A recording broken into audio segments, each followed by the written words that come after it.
Welcome to another edition of the Bones of Advertising. I'm Craig McLeod, although I may be a little bit Larry Emder today. And you're... I'm nervous. I'm nervous after that. That's Larry, I don't quite know. Come on down, JD. It's game show time on the Bones of Advertising today. A little bit of game show, JD. What do you reckon? I'd love a little bit of a game show.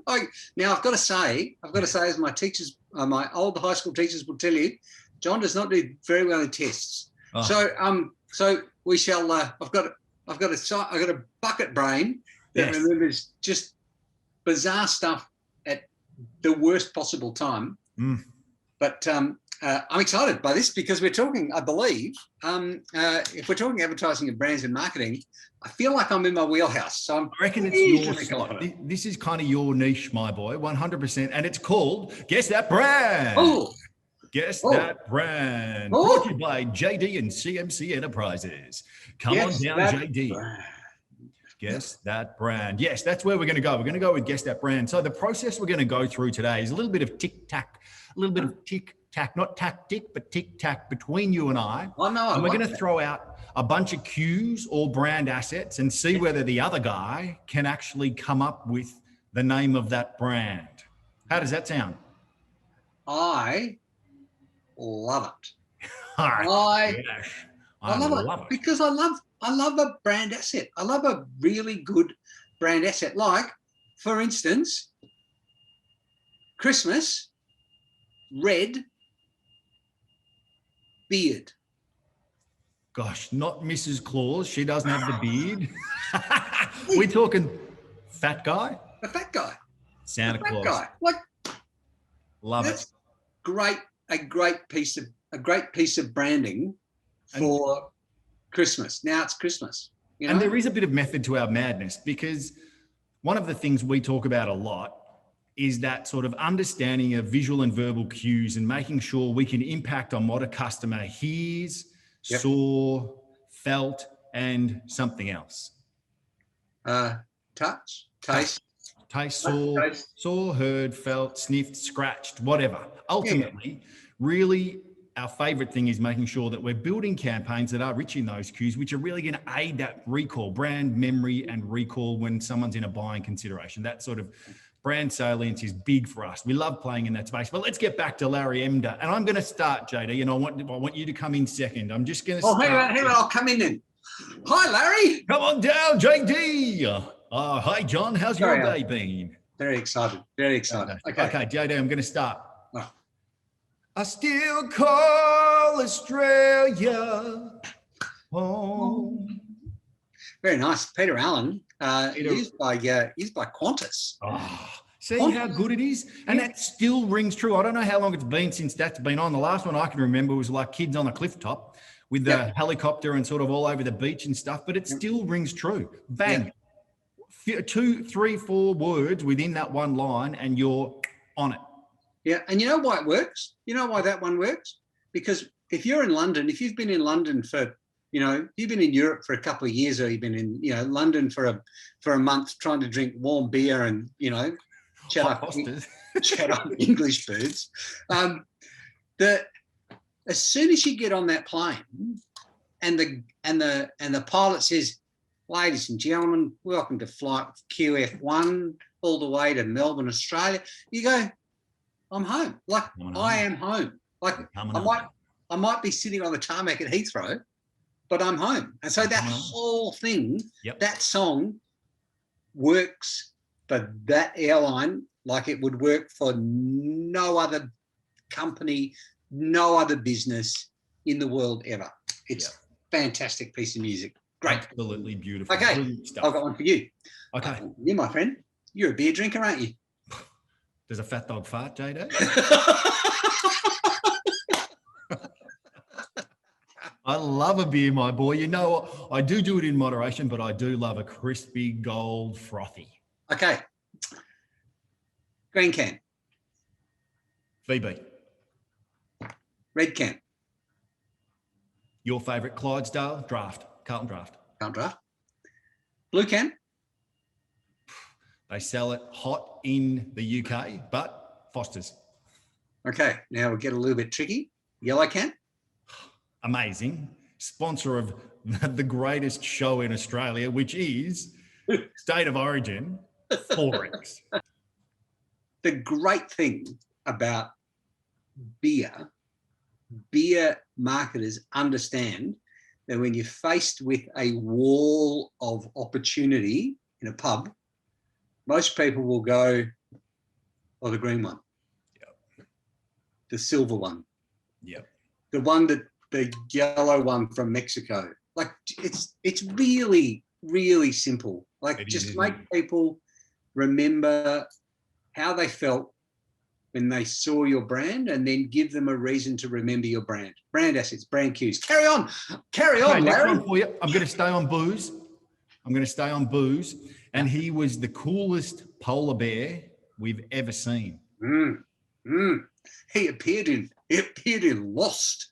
Remember when the Bundaberg bear appeared on bloody Lost Island? It was just ridiculous.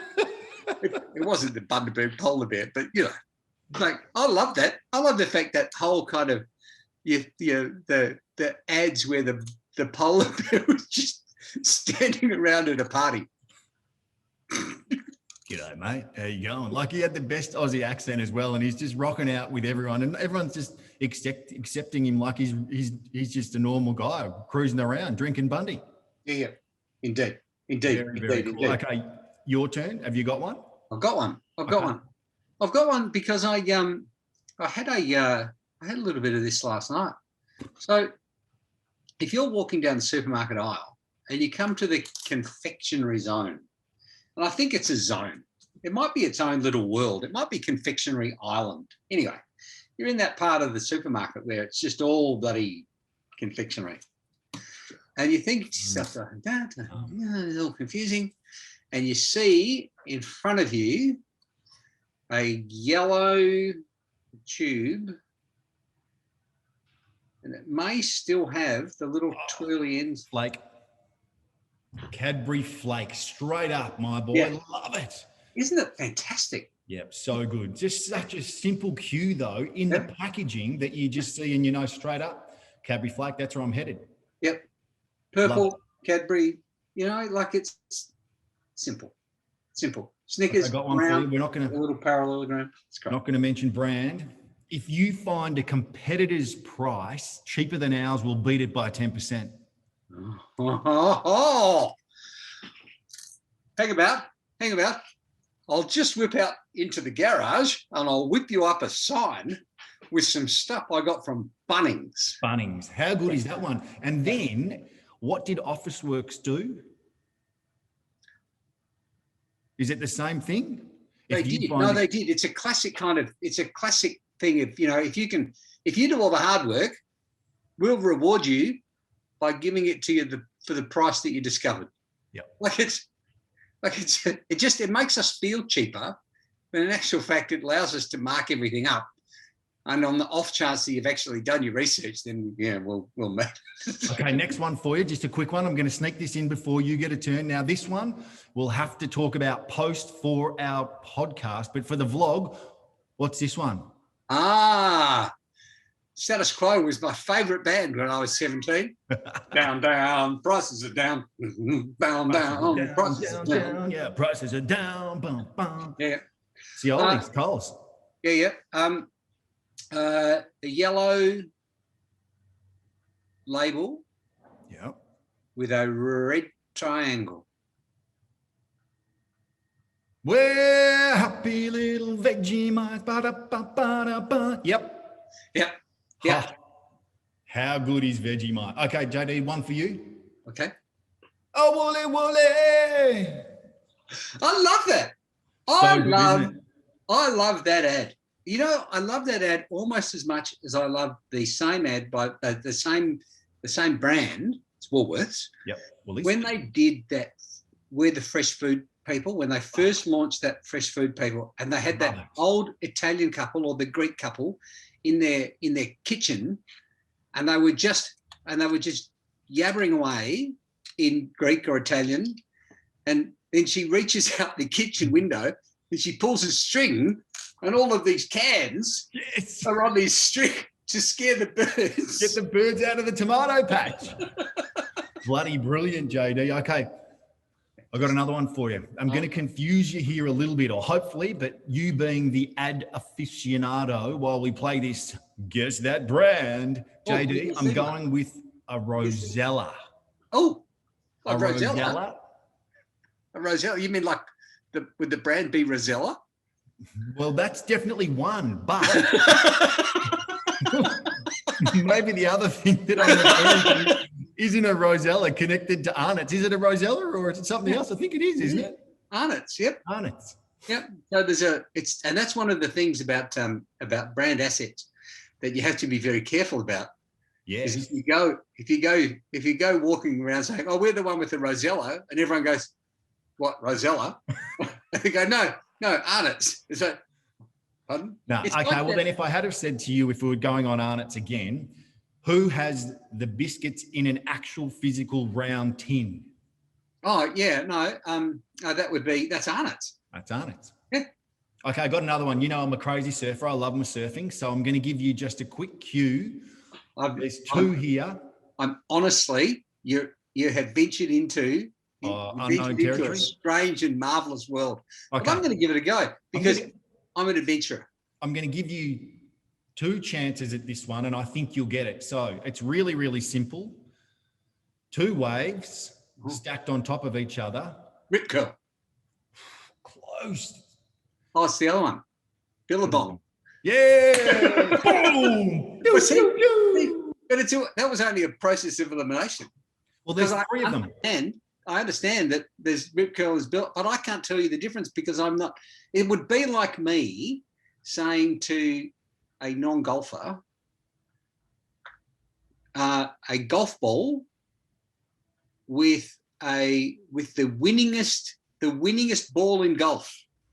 The winningest ball in golf. Mm. And most people would have that look on their face, my friend. Most people, sorry? TaylorMade? Titleist. Is that the winning? God, okay. Yeah. Right.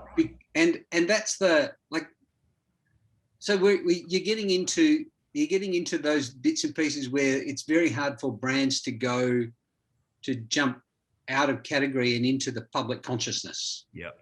You know, that it doesn't happen. Golf. Who wears a red shirt on the final day? Hang about. Let me give you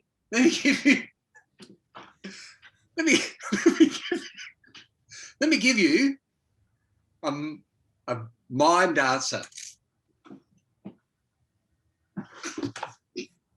Yes, my friend, that is who, and everyone wore them the other day as well. So again, when you think about cues, you can attach them to people like his brand, obviously a brand unto itself, but black pants, red shirt, final day, all the time. Yeah. And it's simple. Like it's like Greg Norman used to wear that bloody Akubra. Yep. And people were like, "Who's the guy in the Akubra?" Like, and he only won 2 majors. Yeah. He was world number one for 360 odd weeks, however long he was world number one for, like a massive amount of time. Yeah. But people remember him not for his achievements, but because of the way he looked and the way he carried himself. And that Akubra, like here you go, music industry, Akubra. Molly. Exactly. Yeah. Like, what's the little brand asset you've got that people go, "Oh, you're the one with the thing. You're the one with you're that one." Yeah. And that's what we need to, I think that's what we need to remember. I love this. I've loved it. Did I pass? Do I get a prize? Not over. There's one more that's, I think we're about to lose this brand. So that might be a little bit of a hint, but I want you to remember back just a little bit. And I want you to tell me which car brand aligned itself with the Aussie meat pie. Football, meat pies, kangaroos and Holden cars. Football, meat pies, kangaroos and Holden cars. That's bloody brilliance right there. If you want to make something quintessentially Australian, what are you going to stack it up with? Yeah. Football, meat pies, kangaroos, and all of a sudden you are Australian. Okay, one more financial before we wrap up for this edition of the Bones of Advertising. Let me put on my business face. Okay, let's get really commercial and financial here, JD. We'll put on our voiceovers. Hi there, I'm actor Troy McLeod. No, so if we were to say, which bank?